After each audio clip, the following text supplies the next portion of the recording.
It was traumatic for everybody, but as a firefighter working in a high-rise district, it was hard to fathom. It has been 19 years since the world watched in horror planes crashing into the World Trade Center, the Pentagon, and a field in Shanksville, Pennsylvania.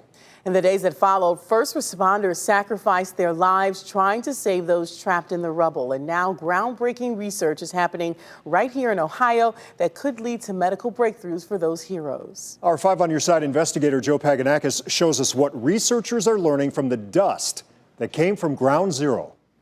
Well, the Never Forget Project reports that some 2,100 first responders in the 9/11 rescue have retired due to disability because of injuries related to the World Trade Center. But just 10 days ago, researchers started testing the dust from the World Trade Center collapse, hoping to find a medical solution for these suffering heroes. Firefighters here in Ohio will, of course, never forget. Changed my life, and it changed, I think, everybody's life.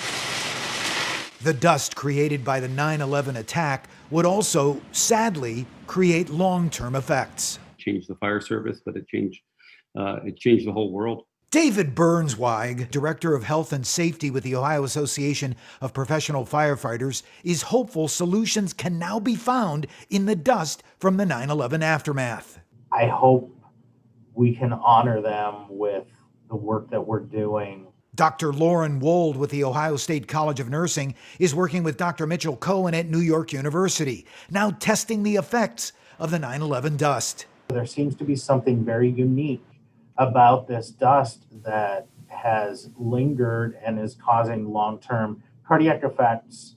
Dr. Wold says hundreds of 9/11 first responders have developed cancer, heart disease, lung disease, and Parkinson's and Alzheimer's symptoms years later. Wold says he's hoping exposing lab rats to the World Trade Center dust will lead to medical treatments. We will be examining animals over the 1-year period, so we'll really be able to see that 30-year window in humans. And Dr. Wold says his research could even lead to better first responder safety equipment. A fitting tribute to the reported 2,977 who died on that fateful day, and thousands of others who remain injured. Having the dust remains to hopefully help those that are suffering to this day.